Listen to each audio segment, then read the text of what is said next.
শৈশবের সেই পুরনো স্বাদ আবার ফিরিয়ে আনুন।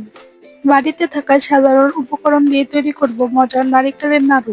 নরম সুগন্ধি আর মুখে দিলেই গলে যাবে। চলুন তাহলে দেখে নেই নারিকেলের নাড়ুর পারফেক্ট রেসিপি। স্বাগতম টেস্টি কাফে, ঘরের স্বাদ, ভালোবাসার রান্না। সহজ রেসিপি, দারুণ টেস্ট মন, প্রতিদিন নতুন কিছু।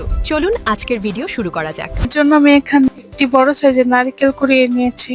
নারিকেলটা মিহি করে কুড়িয়ে নিতে হবে। এবার আমি এখানে কুড়িয়ে রাখা নারিকেলের মধ্যে 1 কাপের মতো চিনি দিয়ে দিলাম। দিয়ে দেবো সামান্য পরিমাণের লবণ।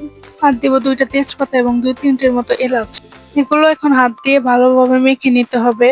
হাত দিয়ে ভালোভাবে মেখে নিতে হবে যাতে নারিকেলের ভেতরে জুসটা বাইরে বেরিয়ে আসে।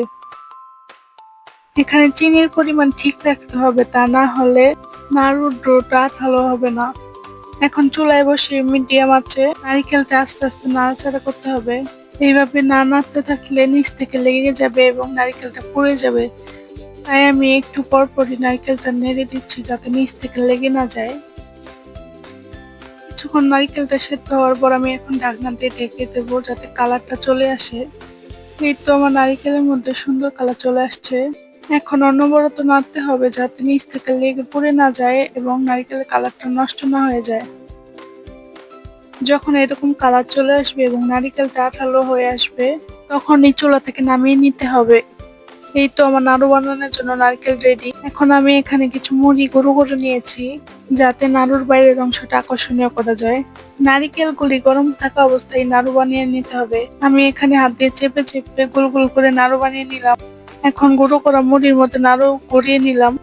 এভাবে নাড়ু বানালে খেতেও ভালো লাগে এবং দেখতেও সুন্দর হয়। আমি এখানে আপনাদের আরেকটা নাড়ু বানিয়ে দেখাচ্ছি। আমি যেভাবে বানিয়েছি এবং পরিমাণটা ঠিক রেখে যদি আপনারাও এইভাবে স্টেপ বাই স্টেপ ফলো করেন, তাহলে এরকম সুন্দর নাড়ু বানিয়ে নিতে পারবেন। মাশাআল্লাহ, দেখেন আমার নাড়ুগুলি কত সুন্দর হয়েছে। আশা করি আমার ভিডিওটি দেখে আপনাদের সবাই ভালো লেগেছে। আপনারাও বাসায় এইভাবে ট্রাই করবেন। ভিডিওটি ভালো লাগলে অবশ্যই লাইক, কমেন্ট, শেয়ার এবং সাবস্ক্রাইব করতে ভুলবেন না। টেস্টি কাপ পরিবারের সাথে থাকুন। আবার দেখা হবে নতুন একটি মজাদার রেসিপিতে।